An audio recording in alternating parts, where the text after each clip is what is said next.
안녕하세요. 하루 필수 말씀 충전 하필 큐티 조종환입니다. 오늘 함께 나눌 하나님 말씀은 다니엘 11장 1절에서 20절까지 말씀입니다. 우리가 이제 이 부분에서 한번 지적을 하고 넘어가고 싶은 부분은 이 본문 이후에 이제 프톨레마이오스 왕조와 셀레우코스 왕조의 굉장히 복잡다단한 역사를 보여주는 그런 예언이 담겨 있는 본문입니다. 그렇기 때문에 이 역사적 상황들을 잘 모르면 이 본문을 이해하는데 굉장히 큰 어려움이 있습니다. 그렇다고 해서 우리가 이 모든 역사를 다 알아서 이 세세한 것들을 다 알아야 하느냐, 이런 것들에 대해서는 우리가 좀 질문을 해볼 수 있는 것 같아요. 그래서 분명히 이것들이 역사적으로 어떤 사건들을 이야기하고 있는 것인지에 대해서는 우리가 지적을 하되, 너무 깊은 수준에서는 아니고 이제 얕은 수준에서 역사를 함께 나누는, 그리고 그 가운데에서 하나님께서 무엇을 말씀하고 계시는가에 대해서 우리가 좀 한번 생각해 보고 싶습니다. 메대 사람 다리우스 1년에 그를 강하게 보호하려고 이 천사가 나타났다 하고 있으면서 이제 2절부터 진실을 말해주겠다라고 이야기합니다. 보아라, 페르시아에 또 새 왕이 일어날 것이고 그 뒤에 넷째는 다른 누구보다 큰 재물을 모을 것이다. 그가 재물을 모으고 권세를 주게 되면 모든 사람을 격동시켜서 그리스를 칠 것이다. 이렇게 나오게 됩니다. 여기에서 다리우스라고 하는 이 인물이 우리가 전에 생각해보고 살펴본 것처럼 아마도 고레스를 이야기하는 것이고, 다리우스가 어떤 이 바벨론 지역의 왕좌를 이야기하는 것이었다면, 이 고레스가 이스라엘로 돌려보내는 그런 정책들과 함께 이제 연결되어져 있는 이야기이고, 그 이후의 역사를 다루는 것으로 우리가 살펴볼 수가 있는데, 이 페르시아의 새 왕은 그래서 이 고레스 왕이 등장을 하기도 하고, 그 이후에 이제 몇몇 왕들이 등장하는데, 가장 큰 주목을 끌게 하는 왕이 네 번째 왕이죠. 큰 재물을 모으고 이 재물로 권세를 주면서 그리스를 치게 되는 이런 왕이 등장한다는 거예요. 우리가 일반적으로 알다시피 이제 이 그리스를 정복하는 왕이 한 명 등장을 합니다. 그 왕이 누구냐면 바로 크세르크세스라고 불리는 아하수에로 왕입니다. 이 아하수에로 왕이 그리스를 치게 되면서 이 살라미스 해전이 벌어지게 되고, 살라미스 해전에서 아하수에로가 패배하게 됨으로써 페르시아가 그리스로 넘어가는 것이 좌절되게 됩니다. 아무리 일정 정도의 승리를 거두기는 했지만 이 제국에 굉장한 타격을 가지고 와요. 이런 그리스가 페르시아와의 전쟁 가운데에서 굉장히 큰 어려움들을 겪는데, 생각을 해보면 당시에 그리스라고 하는 것은 진짜 국가가 있었던 것이 아니라 도시 국가들이었습니다. 가장 큰 도시들을 우리가 생각을 해보면 아테네와 스파르타가 있었겠죠. 이런 도시국가 형태였기 때문에 하나로 통일된 국가가 아니어서 페르시아의 어떤 제국의 문명과 질서, 이런 것들이 훨씬 더 탁월하고 강대한 힘을 가지고 있었던 것은 사실입니다. 어쨌든 이렇게 크세르크세스가 살라미스 해전에서 이제 패배하고 난 다음에 그리스도 자기들 안에서의 어떤 정비들이 일어났을 텐데, 그 이후에 이제 가장 강력한 군세로 등장을 하는 것이 이 마케도니아의 알렉산더 대왕입니다. 그리스에서 용감한 왕이 일어나서 큰 권력을 쥐고 다스리면서 자기 마음대로 하게 되는데, 이 사람이 분명히 이제 이 알렉산더 대왕을 이야기하는 거겠죠. 근데 이 알렉산더 대왕이 등장하는 시기가 이 그리스를 칠 것이다 한 이후로부터 약 100년 이상이 걸리는 시간입니다. 그러니까 지금 이 본문에서 2절과 3절 사이에 이미 100년 이상의 시간 타임라인이 있는 거예요. 그래서 이것을 보고 히에로니무스라고 하는 학자는 예언의 정신은 여기 역사적인 세부 사항을 보존하는 데 있다기보다는 가장 중요한 문제들을 요약하는 데 있다라고 이렇게 지적을 하면서, 오늘 이 본문의 이야기들이 역사적인 모든 사건들을 다루려고 하는 게 아니라 그 중에서 중요한 사건들을 지적하고 있다는 데에 우리가 중점을 더 봤으면 좋겠습니다. 이제 이 알렉산더 대왕의 권세가 끝나게 되죠. 굉장히 젊은 나이에 요절을 하게 됐는데 권세가 끝나게 되면 그 나라가 깨어져서 천하 사방으로 나뉘게 되고 그의 자손도 그 나라를 물려받지 못하고 그의 자손은 그가 누리던 권세도 누리지 못할 것이다 라고 이야기하면서 그 나라가 뽑혀서 그의 자손이 아는 다른 사람들에게 넘어가게 됩니다. 이게 이제 우리가 전에도 살펴봤던 것처럼 그리스가 4개의 지역으로 쪼개지게 되고 그 이후에 이제 3개의 지역으로 쪼개지면서 질서가 편입이 되는 걸 보게 되죠. 이 이후에 이제 5절과 6절에서부터는 남쪽과 북쪽의 왕들을 소개를 하고 있는데 5절에 남쪽 왕이 강해질 것인데 그의 장군 가운데 하나가 그보다 더 강해져서 큰 나라를 다스릴 것이고 그 권세가 매우 클 것이다 라고 하는 게 이제 남쪽 왕은 프톨레마이오스 1세고 그 장군은 셀레우코스 1세예요. 원래 이제 셀레우코스 1세는 이 시리아 지역을 다스리는 땅을 받았었는데 316년에 안티고누스라고 하는 사람의 공격을 당해서 프톨레마이오스에게 피신을 합니다. 그리고 이 프톨레마이오스 진영 안에서 장군이 돼요. 결국에 기원전 312년에 가자 전투에서 안티고누스를 제패를 함께 하고 난 이후에 셀레우코스가 다시 이제 바빌론 지역으로 가서 다시 차지하고 셀레우코스는 이후에 이제 안티고누스의 영역을 잠식하면서 훨씬 더 큰 영역의 나라를 다스리게 됩니다. 그 이야기예요. 그래서 더 큰 나라를 다스리게 되는 것은 이 셀레우코스 왕조를 이야기하는 것입니다. 우리가 생각하는 것은 이 프톨레마이오스나 셀레우코스 왕조가 분명히 이제 그리스, 마케도니아 장군들로부터 시작을 했지만 그 지역과 흡수되는 어떤 상황들은 굉장히 제한적이었어요. 그러니까 이집트를 중심으로 하는 어떤 아프리카에 있었던 프톨레마이오스 왕조라고 하더라도 그 왕조는 시작점 자체가 그리스에서 출발을 했던 것이고 그 문명을 공유하고 있다는 점을 우선 생각을 해봤으면 좋겠어요. 그렇기 때문에 문화적으로는 굉장히 그리스적인 것들이 강조되고 있는 걸 우리가 살펴봐야 합니다.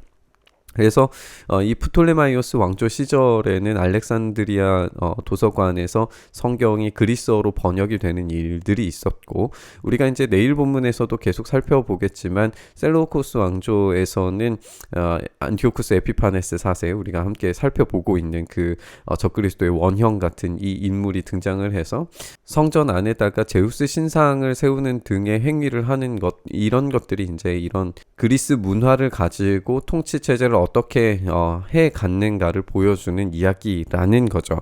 어쨌든 이제 이 이후에 6절부터는 또 다시 이제 긴 프톨레마이오스 왕조와 셀레우키드 왕조의 이야기를 우리에게 들려줍니다. 그들은 동맹을 맺게 되는데 남쪽 왕은 자기 딸을 북쪽 왕과 결혼시켜서 서로 화친을 합니다. 근데 그 여인은 아무런 권세도 쥐지 못했고 왕자를 낳아도 세자가 되지 못해요. 그 여인과 그 여인을 호위하여 온 이들과 그 여인을 낳은 이와 그 여인을 편들어 뒀던 모든 이들이 다 버림을 받게 됩니다. 그 여인의 뿌리에서 난 자손 가운데 한 사람이 왕의 자리를 이어받게 되는데 그가 북쪽 왕의 군대를 공격할 것이고 요새에 들어가서 그를 쳐서 이기게 됩니다. 그들의 신들과 그들이 부어서 만든 신상들과 귀중한 은그릇과 금그릇들을 노획해서 이집트로 가져가고 평화가 몇 해 동안 이어져 간 다음에 북쪽 왕이 남쪽 왕의 나라를 치겠지만 결국 자기의 땅으로 후퇴할 것이다. 이때까지만 해도 이제 이 프톨레마이오스 왕조가 굉장한 힘을 계속해서 유지하고 있는 것을 우리가 보게 되죠. 북쪽 왕의 아들들이 전쟁을 준비하면서 많은 병력을 모으게 됩니다. 그들 가운데 하나가 물밀듯이 내려가서 남쪽 왕의 요새를 쳐부수고 남쪽 왕이 크게 격분해서 북쪽 왕과 싸우게 됩니다. 이때에 북쪽 왕이 많은 군대를 일으킬 것이지만 그 군대는 남쪽 왕의 손에 넘어가서 포로가 됩니다.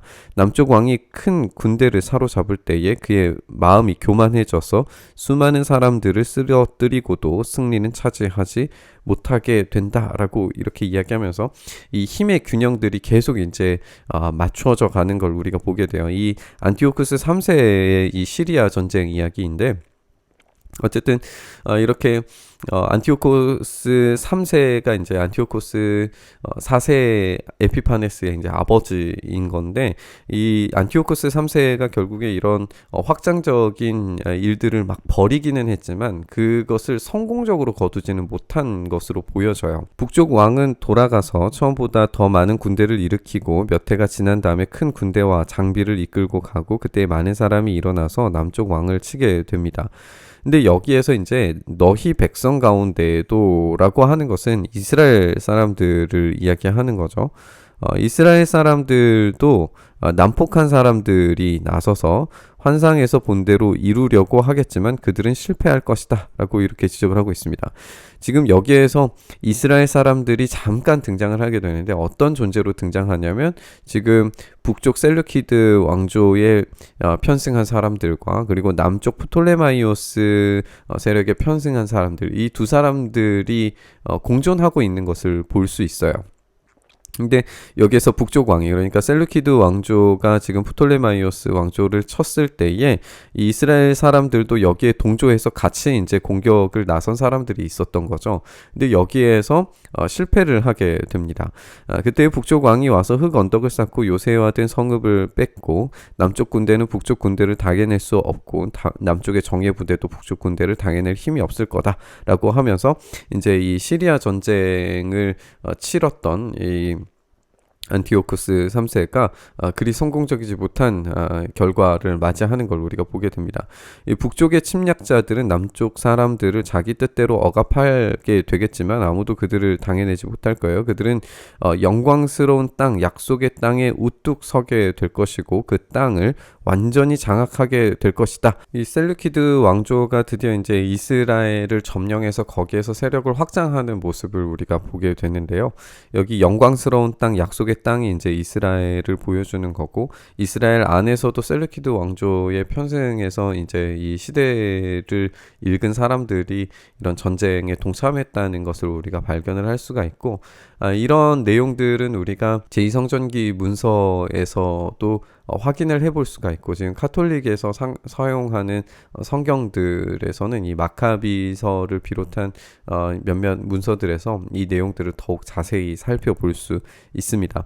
어쨌든 북쪽 왕은 자기의 나라의 군사력을 이용해서 남쪽 왕과 화친할 것이고, 남쪽 왕에게 딸을 주어서 그 왕국을 멸망시키려고 할 거예요. 그런데 이 일이 이루어지지 않고 그에게 도움도 되지 않는다라고 이야기합니다. 그 뒤에 그는 해변 땅 쪽으로 방향을 돌려서 많은 곳을 점령하는데, 한 장군이 일어나서 그를 꺾어버려서 그가 더 이상 행패를 부리지 못하게 하고 오히려 북쪽 왕이 부리던 행패가 자신에게로 되돌아가게 할 것이다. 이때 이 한 장군은 로마의 스키피오 장군입니다.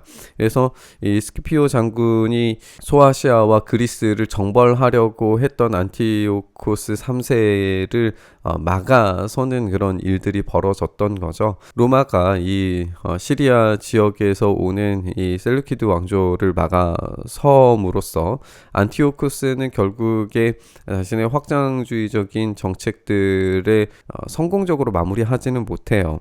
그 뒤에 자기 땅에 있는 요새로 돌아가고 도망치게 되는데, 비틀거리다 넘어져서 사라지고 말 것이다. 결국에는 이 로마의 안티오코스 3세의 이 아들들이 이제 끌려가게 되는 그런 모습까지도 보여집니다. 이때에 이 포로로 끌려간 사람 중에 한 사람이 안티오코스 4세 에피파네스였습니다. 그 중에 이제 안티오코스 3세의 아들 중에 한 사람이었던 셀레오코스 4세가 그 뒤를 이어서 왕이 되게 되는데, 새 왕은 백성을 억압하는 세금 징수원들을 전국 각 지방에 보내고 세금을 많이 거두어서 나라의 영화를 유지하려고 하는데, 얼마 안 가서 아무도 모르게 살해되고 말고 결국에는 이 포로로 끌려갔던 안티오코스 4세가 다시 돌아와서 이 왕조를 이어받게 되는 일들이 벌어집니다.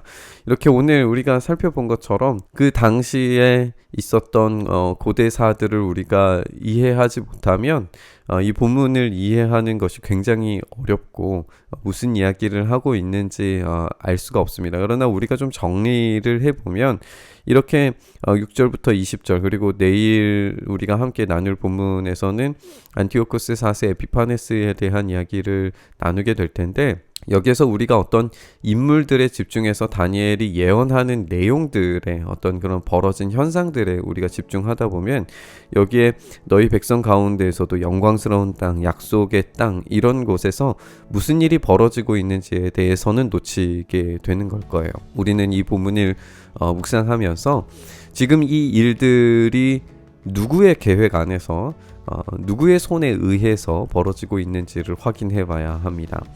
이것은 그들 왕들의 욕망과 욕심에 따라서 전쟁을 벌이고 있는 것 같지만 그 뒤에서 이미 계획하시고 그 일들을 실행하고 계시는 하나님이라고 하는 가장 놀라운 왕의 일하심이 있다라고 하는 것을 우리가 확인하는 본문으로 읽어봐야 할 것 같습니다.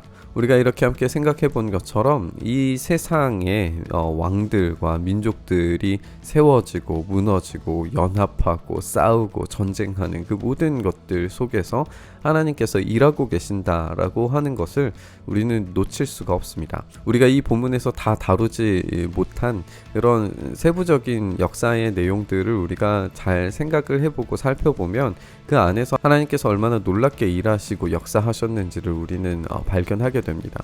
그 가운데서 하나님께서 침묵하셨거나 말씀하시지 않고 계시거나 하나님께서 그 일들을 하지 않고 계시는 것이 아니라 그 안에서 어두운 시대의 환경 가운데서도 여전히 살아서 역사하고 계신다는 것을 우리가 생각해야 합니다.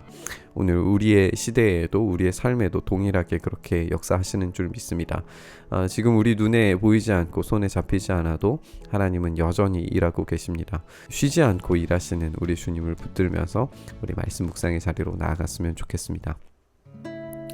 주님, 그렇습니다. 우리의 삶에 오셔서 여전히 다스리고 역사하고 계시는 줄 믿습니다. 보이지 않아도 손으로 만질 수 없어도 우리가 느낄 수 없어도 하나님은 우리의 삶에 여전히 일하고 계시는 줄 믿습니다. 그 주님의 그 통치하심이 다스리심이 우리의 삶에 분명하고 선명하게 드러났을 때에 주님만이 온전히 우리의 왕 되심을 더 깊이 선명하게 고백하는 우리의 삶 되게 하여 주시옵소서. 이렇게 우리의 삶 붙들어 주시길 소망하며 우리 주님 예수님 이름으로 기도드리옵나이다. 아멘.